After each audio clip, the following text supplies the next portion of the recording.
요한일서 4장 1절에서 11절 말씀을 통해서 우리가 세상에서 살아갈 때 어떻게 살아야 하는지를 우리가 한번 말씀을 통해서 우리가 교훈을 얻기를 원하고 또한 기도하기를 원합니다. 먼저는 명령이 요한일서 4장 1절에 주어지고 있습니다.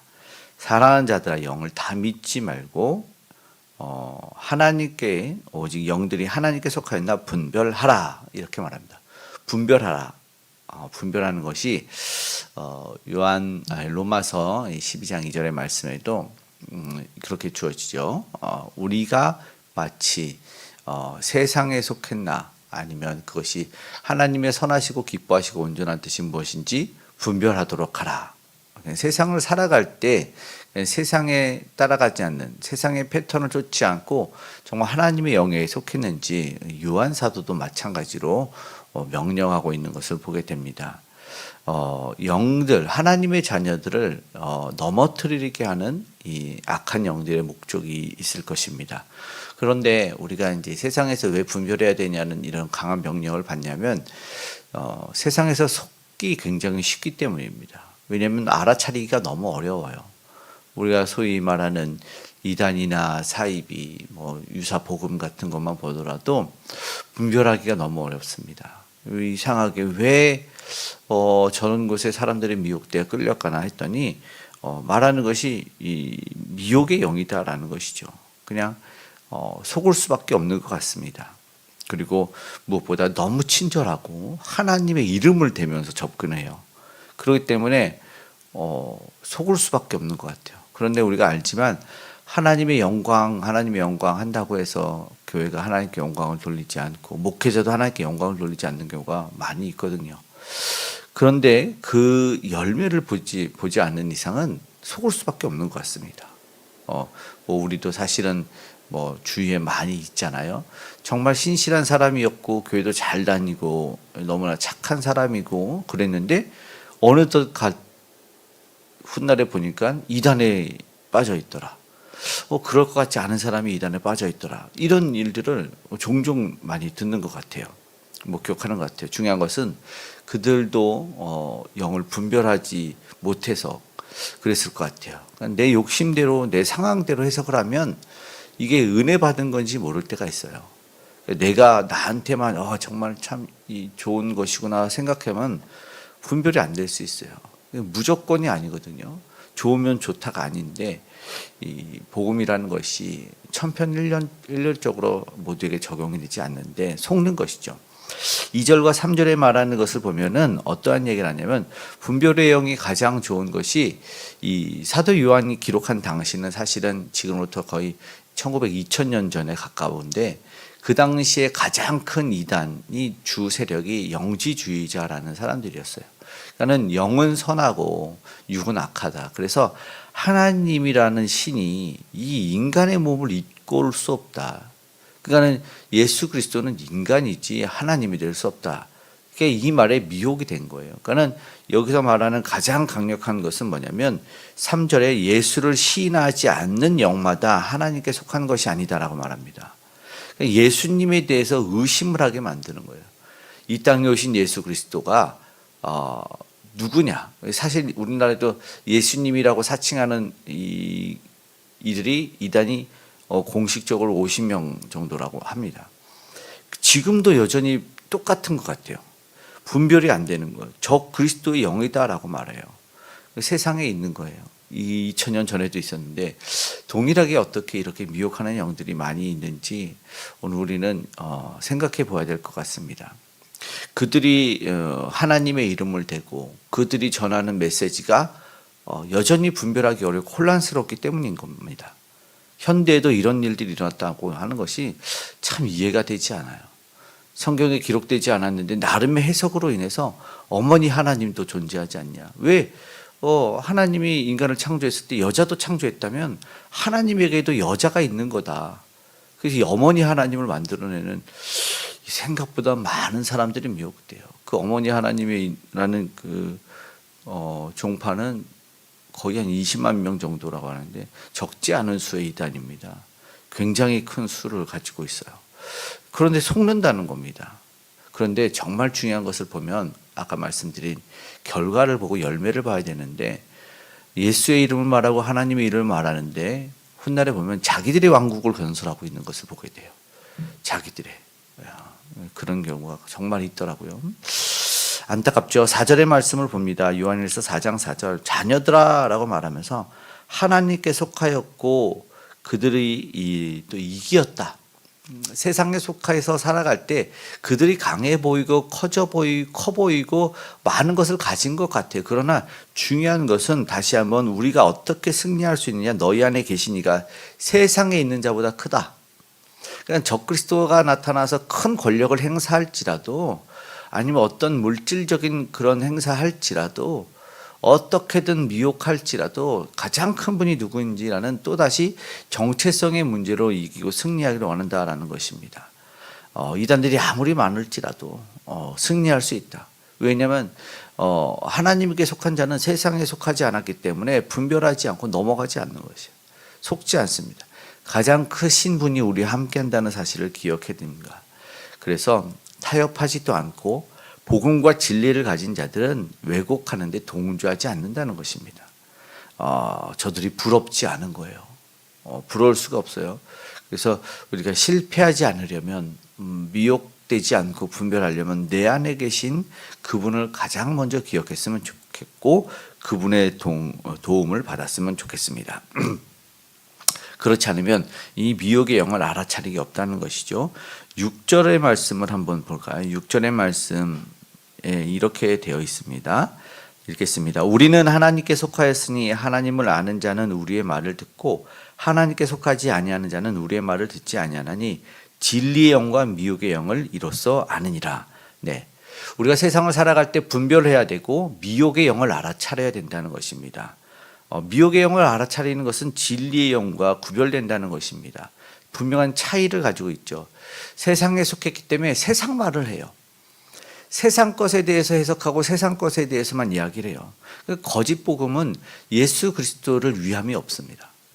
우리는 예수님 때문에 승리해야 되고 예수님 때문에 견디고 참아야 되는 것이 없고 그냥 무조건 세상에 잘 되고 세상에 복 받고 세상 자녀, 세상 형통 이런 이야기들만 하는 것이죠. 그러면 좀 티가 납니다. 예수 그리스도의 이름을 높이고 예수 그리스도를 존귀하게 하는 것이 없습니다. 적그리스도라고 말한 것처럼 예수님이 이 땅에 오신 하나님이시기 때문에 그분에게 영광을 돌려야 하는 것이 없다는 것이에요. 세상 소리만 하는 거예요.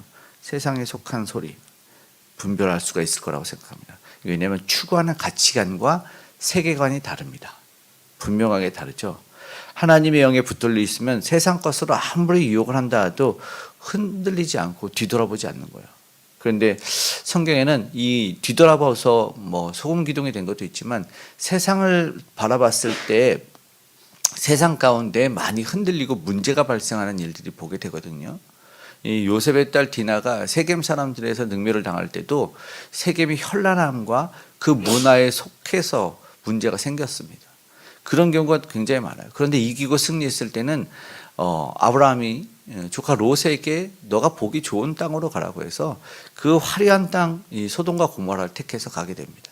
근데 하나님의 사람 그것에 현혹되지 않고 하나님이 주신 곳을 계속해서 바라보는 것을 보게 되죠. 그것이 이기고 승리하는 비결이 되는 것이었어요. 세상을 바라보고 세상의 현란함 속에 있다면 쉽게 넘어지고 있는 것이죠.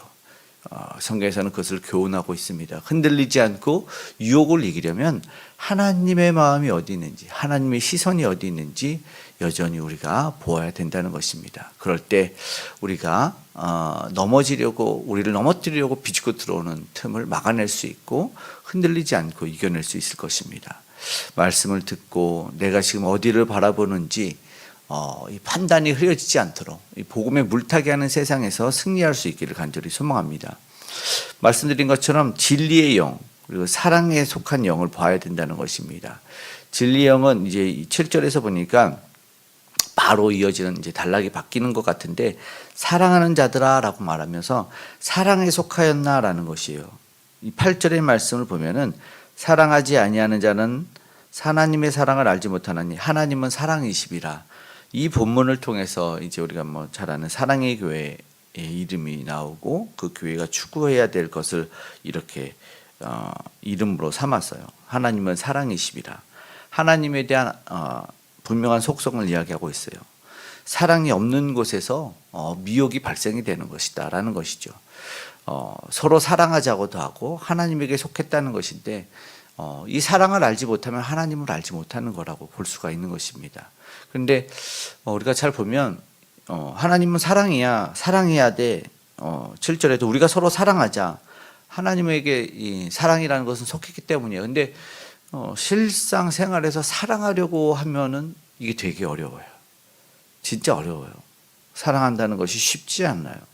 그래서 가만히 보니까 이 요한 사도가, 오늘 본문을 기록한 요한 사도가 말하는 것이, 사랑하는 자들아, 이렇게 7절에서 말하는 것은 자기도 사랑할 수 있는 조건이 없지만 사랑하려고 하는 한계를 가지고 사랑하기 애써서 부르고 있는 것을 보게 돼요. 자기가 무엇을 가져서가 아니라 사실 하나님과 만난다는 것은 하나님과의 사귐이 근본이 되고 그 근본 가운데 하나님과 교제하고 그것을 증거하는 삶이었는데, 사랑이 없으면 흔들리는 거예요. 근본이 없으니까. 하나님을 사랑하지 않으면 흔들리고 하나님께 속하지 않았다는 것을 알기 때문에 그것을 자신도 조건 없이 보여주려고 하는 것이죠. 교회라는 것이 특별히 그렇죠. 그리고 다툼과 분쟁이 있는 것도 보면 그렇게 쉽게 알 수 있습니다. 정죄와 갈등이 왜 있는지 딱 보면 분쟁하는 곳에 다툼이 있는 곳에는 없는 게 있는데 그것이 사랑이라는 거예요. 하나님과 멀어지고 있는 것, 하나님과 멀어진 것을 증명하는 것이죠. 그래서 홀로 사랑하고 홀로 이런 것이 아니라 서로 사랑하는 것이 진짜 공동체고 교회다라는 것을 보여주고 있어요.